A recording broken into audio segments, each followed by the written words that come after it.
अऊज़ु बिल्लाहि मिनश शैतानिर रजीम। बिस्मिल्लाहिर्रहमानिर्रहीम।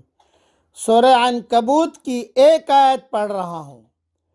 उतलु मा ऊहिया इलैका मिनल किताबि व अक़िमिस्सलाह। आप उस किताब को पढ़िए जो आप पर वही की गई है और नमाज कायम कीजिए। इन्नस्सलात तन्हा अनिल फहशाइ वल मुनकर। बेशक नमाज बेहयाई और बुरे कामों से रोकती है। वलज़िक्रुल्लाहि अकबर, और अल्लाह की याद बड़ी चीज़ है। वल्लाहु यअलमु मा तस्नऊन, और अल्लाह जानता है जो कुछ तुम करते हो। इस आयत की तफसीर और तशरीह बहुत लंबी है, जो इंशाअल्लाह रियाज़ तफसीर में मिलेगी आपको, लेकिन यह मुख्तसर समझा देता हूँ।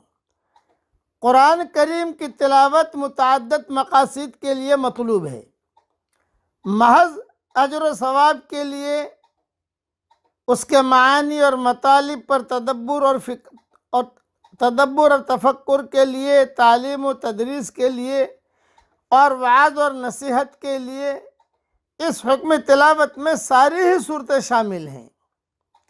क्यों कि नमाज बताया कि नमाज से बशर्ते कि नमाज हो और इंसान का ताल्लुक़ खुसूसी अल्लाह ताला के साथ कायम हो जाता है, जिससे इंसान को अल्लाह ताला की मदद हासिल होती है, जो ज़िंदगी के हर मोड़ पर उसके आज़्म सबात का बाइस और हिदायत का ज़रिया साबित होती है।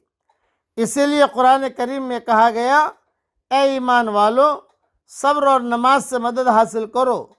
सूरह बकरा आयत नंबर 153। नमाज और सब्र कोई मरी चीज़ तो है नहीं इंसान के इंसान उसका सहारा पकड़कर उनसे मदद हासिल करे। यह तो गैर मरी चीज़ है। मतलब ये है कि उनके ज़रिए से इंसान का अपने रब के साथ जो खुसूसी रब्त और ताल्लुक़ पैदा होता है, वो कदम कदम पर उसकी दस्तगीरी और रहनुमाई हासिल करता है। इसीलिए हुज़ूर सल्लल्लाहु अलैहि वसल्लम को रात की तन्हाई में तहज्जुद की नमाज़ पढ़ने की ताकीद की गई, क्योंकि आप सल्लल्लाहु अलैहि वसल्लम के ज़िम्मे जो अजीम काम सौंपा गया था, इसमें आप सल्लल्लाहु अलैहि वसल्लम को अल्लाह की मदद की बहुत ज़्यादा ज़रूरत थी। और यही वजह है कि खुदा हज़रत सल्लल्लाहु अलैहि वसल्लम को भी जब कोई अहम मरहला दरपेश होता तो आप सल्लल्लाहु अलैहि वसल्लम नमाज का एहतमाम फरमाते। इदा हज़बहु अमरुन फ़ज़िअ इलस्सलाह। यह हदीस सही मुस्नद अहमद में और अबू दाऊद में है। अच्छा, ये जो कहा बेहयाई और बुराई से रोकती है नमाज, इसकी भी तफसील सुन लीजिए। यानी बेहयाई और बुराई के रोकने का सबब दर ज़रिया बनती है। जिस तरह दवाओं के मुख्तलिफ़ तासीरात हैं और कहा जाता है कि फ़ला दवा फ़ला बीमारी को रोकती है, और वाक़ईतन ऐसा होता है, लेकिन कब?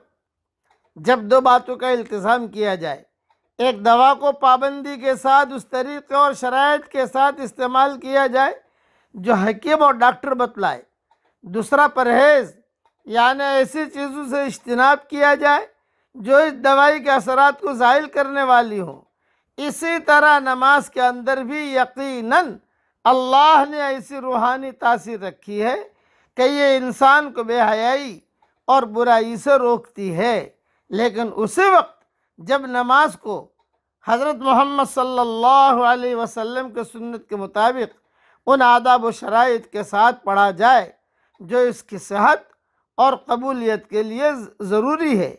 मसलन उसकी सबसे पहली शर्त है इखलास।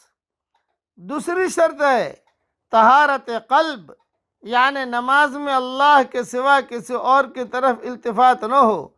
तीसरा, बाजमात अवक़ात मुक़र्ररा पर उसका एहतमाम। चौथा, अरकान सलात क़िरात, रुकू, क़ौमा, सजदा वग़ैरह में एतदाल और इत्मीनान हो। पाँचवा, खुशू, खुजू और रिक़्क़त की कैफियत। छठा, मुवाज़बत यानी पाबंदी के साथ उसका इल्तिज़ाम हो। सातवां, रिज़्क़ हलाल का अहतमाम।